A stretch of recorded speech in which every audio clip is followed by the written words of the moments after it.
Já está no ar o segundo episódio de O Cavaleiro dos Sete Reinos, esta série spin-off, segunda série spin-off de Game of Thrones, que a cada domingo que passa, gente, ela só melhora. É claro! E vamos comentar aqui sobre esse segundo episódio, gente, que olha... Ai, meu Deus! E já começa com uma cena chocante, viu? Mas eu vou falar isso só depois da vinheta. Eu sou Pedro Tenório e esta é a Central do Entretenimento.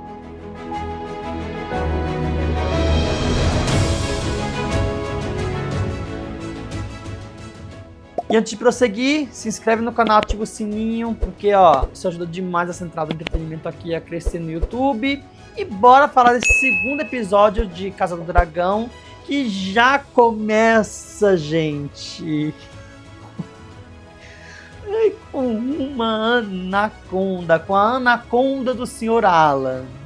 Por quê? Porque o episódio, gente, ele já começa com um flashback do Duncan, né? Um flashback mostrava um pouco da rotina do Sr. Alan, né? Que era o cavaleiro que ele servia.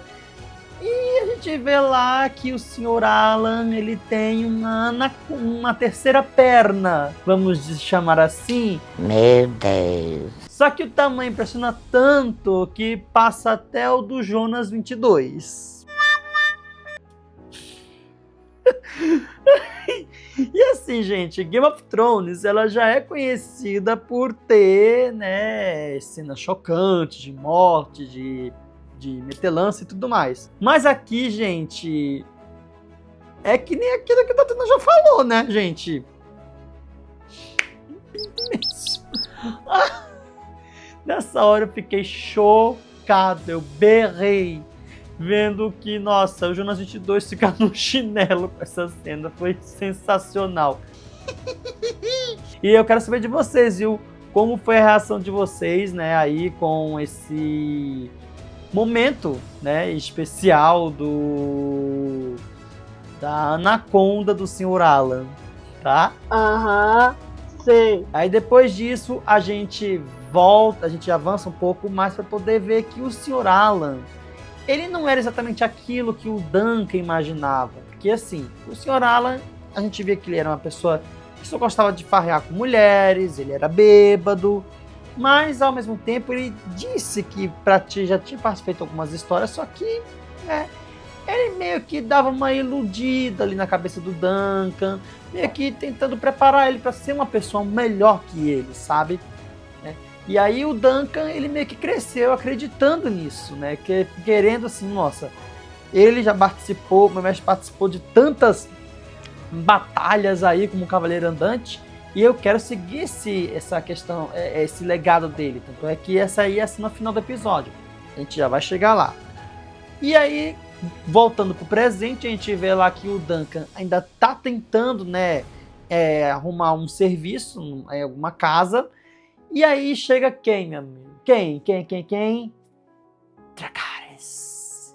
A casa Targaryen chega lá e tem um príncipe lá de cabelo bem lourinho, bem curtinho, que me lembrou muito, muito pela cara aquele príncipe lá, o irmão da Daenerys, que morre todo queimado por ouro na primeira temporada, uma cena marcante, a primeira assim, de muitas cenas marcantes de Game of Thrones, né?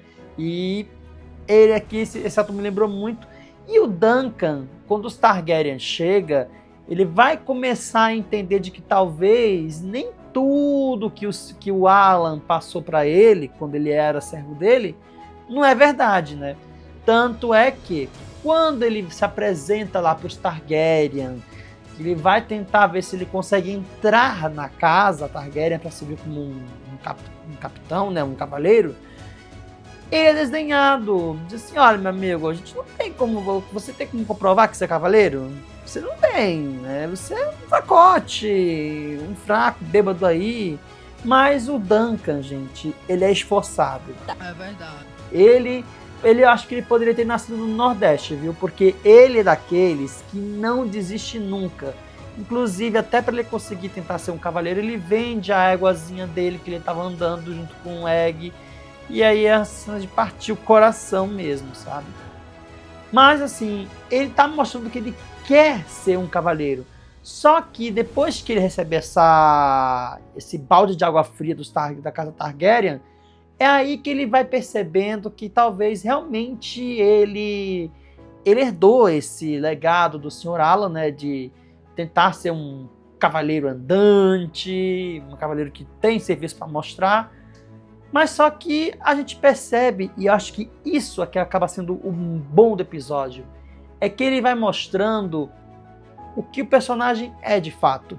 Uma pessoa corajosa, valente, inclusive aquela cena do cabo de guerra, pô, é claramente isso, mostrou claramente isso, mas é uma pessoa ingênua. Então, assim, ele pode acreditar muito, ele acreditava muito fácil nas pessoas. Para depois ele virar o que ele virou em Game of Thrones, ele passou por um longo processo que a gente vai acompanhar não só aqui na primeira temporada, mas também na segunda, né, que já está encaminhada, inclusive. E uma coisa que eu gosto muito, e eu acho que pra mim é o melhor personagem... Ai, gente, o Lord Baratheon, gente, ele é o melhor de todos os personagens aqui dessa primeira temporada. E olha, gente, eu não desconfio que esse Lorde aí, ele seja do Vale, tá? Porque ele tá com uma sede tão grande de querer pegar o Duncan, né? Pô, aquele tapa no bumbum ali que ele dá, depois de ele ver que o Duncan, né, demonstrou que ele tava botando uma força a mais ali para salvar o grupo, né? Foi assim, deu para ver realmente que o Baratheon tá querendo pegar o gigante. De verdade. E aquela cena do cabo de guerra pra mim foi toda maravilhosa, que tá todo mundo lá junto, unido, né, o time do Baratheon, e ele disse, tô com sede, vou beber aqui um pouco de água, e deixa todo mundo lá, volte aqui, eu falei, não posso, eu vou beber água, eu tô com sede, cacete. E aí ele vai lá, bebe água, mas volta, ajuda, e o grupo se salva. Isso foi maravilhoso, e bastante nessa cena. E depois a gente teve ali a cena da justiça, né, da justa.